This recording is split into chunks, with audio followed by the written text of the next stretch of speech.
ସାହିତ୍ୟରେ ଅଳଙ୍କାର କହିଲେ ଆମେ କ'ଣ ବୁଝିଥାଉ? ହାର କଙ୍କଣା ଆଦି ପରିଧାନ କରିବା ଦ୍ୱାରା ଯେପରି ମାନବ ଶରୀରର ସୌନ୍ଦର୍ଯ୍ୟ ବୃଦ୍ଧି ପାଏ, ସେହିପରି ଉପମା ଅନୁପ୍ରାସାଦୀର ବ୍ୟବହାର ଦ୍ୱାରା କାବ୍ୟର ଚାରୁତା ବୃଦ୍ଧି ପାଇଥାଏ। ଏହି ଉପମା ଅନୁପ୍ରାସାଦୀକୁ କାବ୍ୟର ଅଳଙ୍କାର ବୋଲି କୁହାଯାଏ। ଅଳଙ୍କାର ଦୁଇ ପ୍ରକାରର। ପ୍ରଥମଟି ହେଉଛି ଶବ୍ଦ ଅଳଙ୍କାର, ଯେଉଁଥିରେ ଶବ୍ଦର ପ୍ରାଧାନ୍ୟ ଥାଏ। ଦ୍ୱିତୀୟଟି ହେଉଛି ଅର୍ଥ ଅଳଙ୍କାର, ଯେଉଁଥିରେ ଅର୍ଥର ପ୍ରାଧାନ୍ୟ ଥାଏ।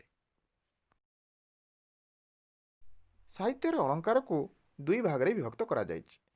ଶବ୍ଦର ପ୍ରାଧାନ୍ୟ ଥିଲେ ଶବ୍ଦାଳଙ୍କାର ଏବଂ ଅର୍ଥର ପ୍ରାଧାନ୍ୟ ଥିଲେ ଅର୍ଥାଳଙ୍କାର ହୋଇଥାଏ। ଶବ୍ଦାଳଙ୍କାର ଗୁଡ଼ିକ ଭିତରେ ଅନୁପ୍ରାସ, ଯମକ, ଶ୍ଲେଷ ଆଦି ଯାଉଛି। ଅର୍ଥାଳଙ୍କାର ଗୁଡ଼ିକ ଭିତରେ ଉପମା, ଉତ୍ପ୍ରେକ୍ଷା, ରୂପକ, ବ୍ୟତିରେକ ଆଦି ଯାଉଛି। ଆସ ପ୍ରଥମେ ଶବ୍ଦାଳଙ୍କାର ବିଷୟରେ ଜାଣିବା। ବର୍ଣ୍ଣ ବିନ୍ୟାସର ପରିପାଟିକୁ ହିଁ ଶବ୍ଦାଳଙ୍କାର କୁହାଯାଏ। ଶବ୍ଦାଳଙ୍କାର କାବ୍ୟର ବାହ୍ୟ ଶୋଭାକୁ ହିଁ ପ୍ରଦର୍ଶନ କରିଥାଏ। ଆସ ପ୍ରଥମେ ଅନୁପ୍ରାସ ଅଳଙ୍କାର ବିଷୟରେ ଜାଣିବା। ସ୍ୱରଭେଦ ଥାଇ ସୁଦ୍ଧା ଶବ୍ଦର ଆବୃତ୍ତି ଥିଲେ ଅନୁପ୍ରାସ ନାମେ ହୁଏ ଅଳଙ୍କୃତି। ଅର୍ଥାତ୍ ଏକ ବା ଏକାଧିକ ବ୍ୟଞ୍ଜନ ବର୍ଣ୍ଣର ପୁନଃ ପୁନଃ ବିନ୍ୟାସ ବା ଆବୃତ୍ତି ହେଉଛି ଅନୁପ୍ରାସ। ଉଦାହରଣ ହେଉଛି ଦେଖି ନବକାଳିକା, ବକାଳିକା ମାଳିକା, ଆଳି କାଳିକା କାନ୍ତ ସ୍ମରି। ଏହି ଉଦାହରଣରେ ବ, ଳ, କ ଆଦି ବ୍ୟଞ୍ଜନ ବର୍ଣ୍ଣ ଗୁଡ଼ିକର ବାରମ୍ବାର ପ୍ରୟୋଗ ହୋଇଅଛି। ଅନୁପ୍ରାସ ଅଳଙ୍କାର ପାଞ୍ଚ ପ୍ରକାର। ପ୍ରଥମଟି ହେଉଛି ଛେକାନୁପ୍ରାସ। ଏହାକୁ ଆଦ୍ୟ ଅନୁପ୍ରାସ ବା ପ୍ରଥମ ଅନୁପ୍ରାସ ବୋଲି ମଧ୍ୟ କୁହାଯାଏ। ଦ୍ୱିତୀୟଟି ହେଉଛି ବୃତ୍ତି ଅନୁପ୍ରାସ, ତୃତୀୟଟି ଶ୍ରୁତି ଅନୁପ୍ରାସ, ଚତୁର୍ଥଟି ଲାଟା ଅନୁପ୍ରାସ ଏବଂ ପଞ୍ଚମଟି ହେଉଛି ଅନ୍ତ୍ୟ ଅନୁପ୍ରାସ। ଆସ ପ୍ରଥମେ ଛେକାନୁପ୍ରାସ ବିଷୟରେ ଜାଣିବା। ଏହାର ଲକ୍ଷଣ ହେଉଛି ଅନେକ ଗୁଡ଼ିଏ ବ୍ୟଞ୍ଜନର କ୍ରମିକ ସାମ୍ୟ ଥିଲେ ଛେକାନୁପ୍ରାସ ହୁଏ। ଉଦାହରଣ ହେଉଛି ଭାବେ ବଞ୍ଚିଲେ ଏକାଳକୁ କଥା ଥିବ କାଳ କାଳକୁ। ଏଠାରେ କ, ଳ, ଥ ଏହି ବର୍ଣ୍ଣ ଗୁଡ଼ିକର ଆବୃତ୍ତି ହୋଇଅଛି। ଦ୍ୱିତୀୟଟି ହେଉଛି ବୃତ୍ତି ଅନୁପ୍ରାସ।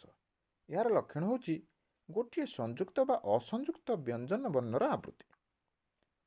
ଉଦାହରଣ ହେଉଛି ଉତ୍କଳ କମଳା ବିଳାସ ଦୀର୍ଘିକା ମରାଳ ମାଳିନୀ ନୀଳାମ୍ବୁ ଚିଲିକା। ଏଠାରେ କ, ଳ, ମ ଆଦି ବ୍ୟଞ୍ଜନ ବର୍ଣ୍ଣର ଆବୃତ୍ତି ହୋଇଅଛି।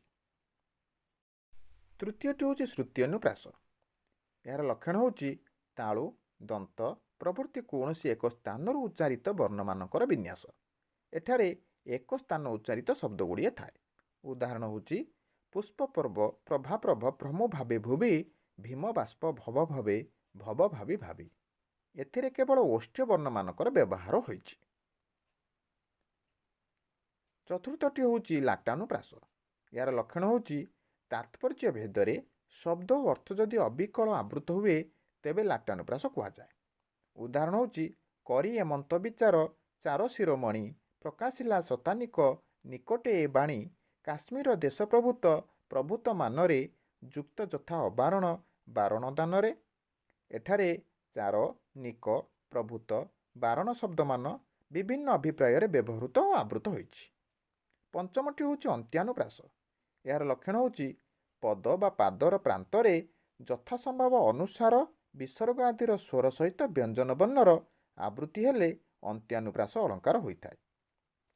ଉଦାହରଣ ହେଉଛି ମଙ୍ଗଳେ ଅଇଲା ଉଷା ବିକଚ ରାଜୀବ ଦୃଶା ଜାନକୀ ଦର୍ଶନ ତୃଷା ହୃଦୟ ବହି କରପଲ୍ଲବେ ନିହାର ମୁକ୍ତାଧରି ଉପହାର ସତୀଙ୍କ ବାସବାହାର ପ୍ରାଙ୍ଗଣେ ରହି କଳକଣ୍ଠ କଣ୍ଠେ କହିଲା ଦର୍ଶନ ଦିଅ ସତୀ ରାତି ପାହିଲା। ଏଠାରେ ପାଦାନ୍ତ ସସ୍ୱର ବ୍ୟଞ୍ଜନର ଆବୃତ୍ତି ହୋଇଅଛି। ବିଶେଷ ଜାଣିବା କଥା, ମିତ୍ରାକ୍ଷର ଛନ୍ଦରେ ଲିଖିତ କବିତା ମାତ୍ରେ ଅନ୍ତ୍ୟାନୁପ୍ରାସ ଅଳଙ୍କାର ହୋଇଥାଏ। ଓଡ଼ିଶାରେ ସବୁ ପ୍ରାଚୀନ କବିତା ମିତ୍ରାକ୍ଷର ଛନ୍ଦରେ ଲିଖିତ। ତେଣୁ ପ୍ରାଚୀନ ଓଡ଼ିଆ କବିତାରେ ଅନ୍ତ୍ୟାନୁପ୍ରାସ ଅଳଙ୍କାର ଦେଖିବାକୁ ମିଳେ। ଏହିପରି ଭାବେ ଅନୁପ୍ରାସ ଅଳଙ୍କାରକୁ ପାଞ୍ଚ ଭାଗରେ ବିଭକ୍ତ କରାଯାଇଛି। କେହି କେହି ମଧ୍ୟ ଏଗୁଡ଼ିକୁ ଏପରି କହିଥାନ୍ତି: ଆଦ୍ୟ ଅନୁପ୍ରାସ, ମଧ୍ୟ ଅନୁପ୍ରାସ, ଆଦ୍ୟାନ୍ତ ଅନୁପ୍ରାସ, ଆଦି ମଧ୍ୟାନ୍ତ ଅନୁପ୍ରାସ ଏବଂ ଅନ୍ତ୍ୟ ଅନୁପ୍ରାସ।